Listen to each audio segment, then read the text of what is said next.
push for renewables to lead the energy transition is gathering pace, with solar growing faster than any other energy technology in history. So fast it could completely displace fossil fuels from the entire global economy before 2050. Professor Andrew Blakers from the Australian National University joins us now with more. Professor, it's a pleasure to have you with us today. Now, you believe that the rise of cheap solar is our best hope for rapidly mitigating climate change. Tell us more. Well, the rise of solar is pretty much unstoppable now because there are compelling economic advantages from solar with support from wind. We have everything we need to rapidly get rid of fossil fuels from the energy system and thereby get rid of 3/4 of global greenhouse gas emissions. So in Australia, we're headed for 80 or 90% solar wind by 2030. And as we move into the 2030s and 2040s, we can get rid of all of the remaining fossil fuel functions. Solar is in 2022 was installed faster than everything else put together. And in 2023, it looks like it'll be faster than everything else put together by about 1.5 times. And this is just accelerating because of the compelling advantage of solar energy over any other form of energy. So that calculates out, Andrew, correct me if I'm wrong, to a growth of around 20% a year. And do you actually see this continuing in terms of that kind of capacity? Well, I think it's actually more likely to be higher than 20% per year. And this 20% per year, however, is sufficient to get the whole job done of completely decarbonising the global energy system by around soon after 2040. So it's fast enough to get the job done well before 2050. And if we want to get the job done faster, then we simply increase the solar growth rate. So how optimistic are you? Are we going to get this job done, do you think, or are there hurdles that we're going to have to manage along the way?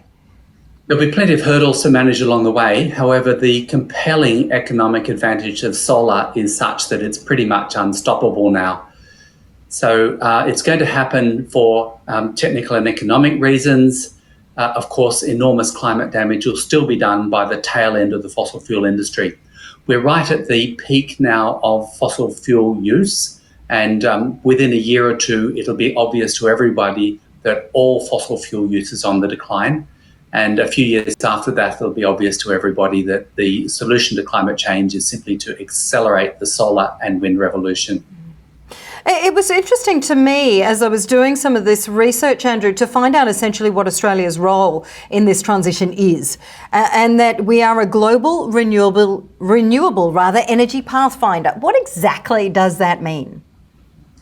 Well, remarkably, despite an unenthusiastic government in the over the last decade, Australia is installing solar and wind as fast as any other country per capita. And the competing countries at the top end of this scale are all in Northern Europe, which are all connected to each other, so they can share electricity across national boundaries. On the other hand, Australia has to go it alone. We can't share electricity with another country. We have to make the solar and wind completely reliable for every hour of the year using transmission and storage. And we're finding it to be remarkably straightforward. It is really not very difficult to go quickly to very high levels of solar and wind. Tell us a little bit about your technology, the PERC technology. So this is the technology developed by a team of us at the University of New South Wales in the 1980s and 1990s. It is about 80 or 90% of the global solar market in terms of technology, with global sales so far of about $200 billion. There's actually more PERC solar cells capacity being introduced each year than everything else put together. This illustrates another aspect of the global lead that Australia has got, and that is delivery of cutting-edge technology that then finds its way into manufacturing technology. So not only are we a global market leader per capita, but we're also a global technology provider.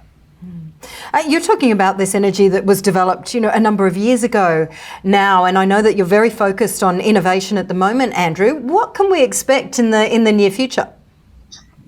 Well, I think Australia is going to be up around 80 or 90% renewables by 2030.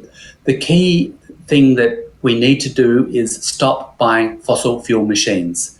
So this includes cars, gas heaters, and coal-fired power stations. Because the lifetime of all these machines is only 12, 15, 30 years, depending on which machine it is, if everyone stops buying fossil fuel machines, then pretty much all of the existing fossil fuel machines will have retired well before 2050. This really is the way to go. So when you are going to buy a new car, go electric.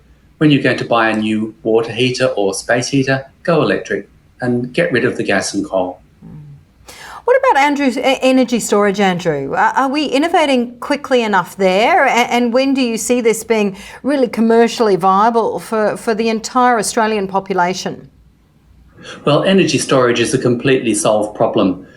We have both batteries and pumped hydro. So pumped hydro simply means two reservoirs separated by a height difference of about 800 or 900 metres. On sunny, windy days, water's pumped uphill, comes back down through the turbine in the middle of the night.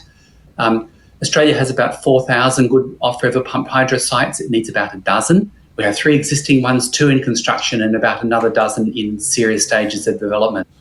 Around the world, there's about 100 times as much off-river pumped hydro as required to support a 100% renewable energy system. So between batteries, pumped hydro and any other new technology, the problem is completely solved. It's just a matter of doing it.